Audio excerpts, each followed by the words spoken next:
Good morning class. आज हम class 9th में बस ऑलमोस्ट कंप्लीशन पे हैं चैप्टर के। तो हमने कल इवेपोरेशन के बारे में पढ़ लिया था, है ना। तो इवेपोरेशन से रिलेटेड क्वेश्चंस हैं वो आ गए हैं उसके साथ में इन टेक्स्ट क्वेश्चंस।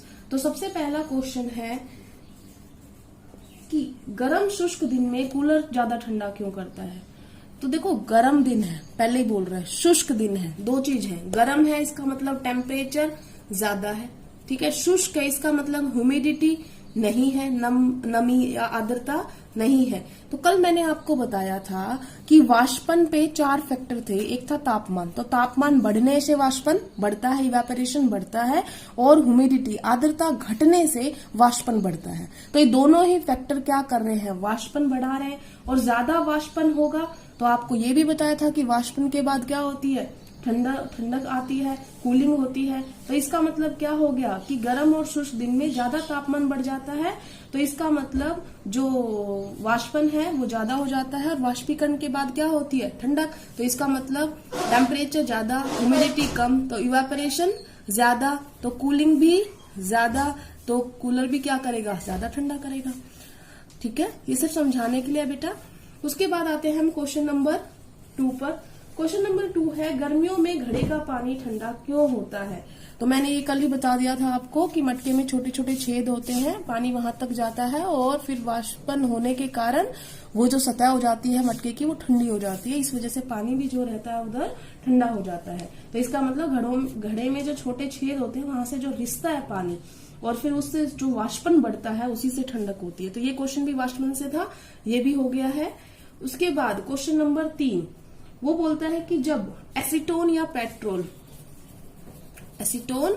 पेट्रोल को हम हथेली पर डालते हैं तो क्यों ठंडा हो जाता है। तो क्या होता है बेटा कि एसीटोन और पेट्रोल जो है, जैसे मान लो हमने अपने यहाँ पर डाले, तो अब यहाँ पर जो लिक्विड है वो हमारे हाथ से ऊष्मा लेके और खुद तो चला जाता है, अपने वाष्प में बदल गया, वाष्पन हो गया।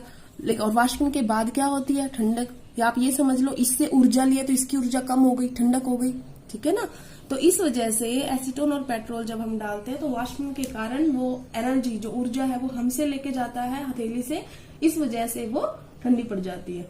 कप की अपेक्षा प्लेट में, ये वाला क्वेश्चन तो पहले ही करवा दिया था आपको कि आपको कप में दिया है एक, ठीक है ना, और एक थाली में दिया है, कौन सा वाला ज्यादा जल्दी हो जाएगा। तो कप और प्लेट में कौन सा वाला जल्दी होगा, ठंडा, ये वाला, क्योंकि वाष्पन ज्यादा होगा। क्यों, क्योंकि सतही क्षेत्रफल ज्यादा है, सरफेस एरिया ज्यादा है, ठीक है। तो सतही क्षेत्रफल बढ़ने की वजह से वाष्पन ज्यादा होता है। गर्मियों में हमें किस तरह के कपड़े पहनने चाहिए। तो अब ये क्वेश्चन थोड़ा सा दिमाग वाला है, सोच के देखो। अगर हम गर्मी में ऐसा कपड़ा पहनते हैं, फॉर एग्जाम्पल ये जो हमारी स्किन है, हमने गर्मी में अगर ऐसा कपड़ा पहना कि, क्योंकि गर्मियों में क्या आता है, हमारे बॉडी में पसीना आता है, तो अब मान लो सिल्क पहन लिया, तो सिल्क में तो क्या होता है कि वो जो एक लेयर सी बना देती है और बाहर नहीं जाने देती उसको।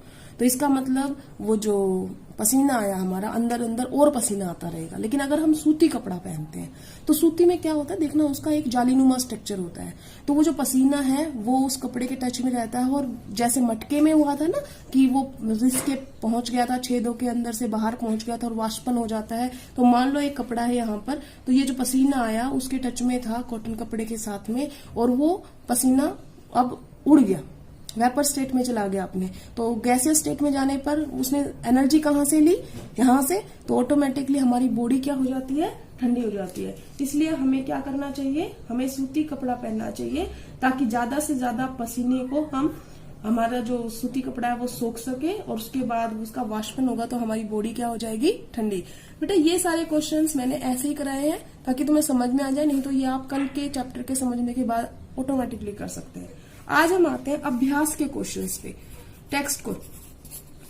तो पहला क्वेश्चन टेक्स्ट का है कि आपने बताना है कि तापमान की सेल्सियस इकाई में परिवर्तित करना है। पहला है 300 केल्विन दिया हुआ है, इसको आपने बदलना है सेल्सियस में। तो आपको फॉर्मूला पता ही है ना। तो आप सेल्सियस निकालने के लिए क्या करेंगे, टेम्परेचर को इधर है उसमें से क्या माइनस कर देंगे, 273। तो इसमें से 273 माइनस करोगे तो बताओ कितना आएगा, 300 में से 273 माइनस किया तो 27 डिग्री सेल्सियस।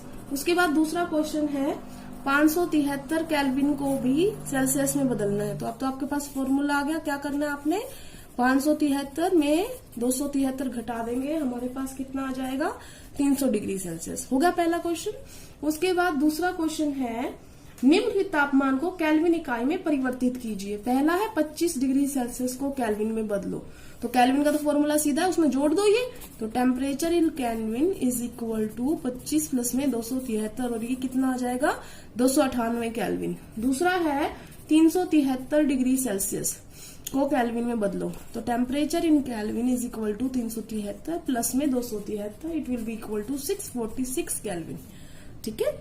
उसके बाद आते हैं हम तीसरे क्वेश्चन पे, और तीसरा क्वेश्चन है नेफ्थलीन को रखा रहने देने पर यह समय के साथ कुछ भी ठोस पदार्थ छोड़े बिना अदृश्य हो जाता है।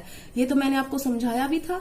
नेफ्थलीन जो होता है बेटा, हिंदी में भी नेफ्थलीन ही बोलते हैं। आप ये मत समझना कि कपूर बोल दोगे आप, नहीं, कपूर कैम्फर को बोलते हैं, नेफ्थलीन ही होता है हिंदी में भी इंग्लिश में भी। तो नेफ्थलीन क्या होता है, एक सब्लिमेट है। इसका मतलब ऊर्ध्वपातन दिखाने वाला। और तो सब्लिमेशन क्या था याद करो, सब्लिमेशन वो प्रोसेस थी जिसमें सॉलिड डायरेक्ट गैसियस स्टेट में जाता था, लिक्विड में नहीं आता था। तो आपने क्या बताना है कि नेफ्थलीन एक ऊर्ध्वपातन दिखाने वाला पदार्थ है जो सीधा सॉलिड से गैस में जाता है। इस वजह से वो कभी भी द्रव अवस्था में नहीं दिखता। ठीक है ना। तो अदृश्य का मतलब क्यों अदृश्य हो गया, क्योंकि वो अपने गैसियस फॉर्म में चला गया। उसके बाद इसी का दूसरा पार्ट है बेटा, ये ए पार्ट था। तीसरे का बी पार्ट है, हमें इत्र की गंध बहुत दूर बैठे हुए भी पहुंच जाती है। तो इसका मतलब क्या होता है, इत्र की सुगंध क्यों आती है, मैंने आपको बताया था। कोई भी पदार्थ होता है उसमें कण होते हैं और कण गतिशील होते हैं। तो पदार्थों के कण गतिशील होने की वजह से वायु के माध्यम से वो हमारे पूरे वातावरण में फैल जाता है इत्र, और इत्र में खुशबू तो होती है। तो जहां जहां उसके कण फैलेंगे वहां वहां वो हमें सुगंध देगा। ठीक है। तो इत्र जो है एक पदार्थ है, उसमें कण गतिशील होते हैं, हवा के साथ वो पूरे वातावरण में फैलने के कारण हमें उसकी खुशबू आती है। अब अगला है आपका क्वेश्चन नंबर 4।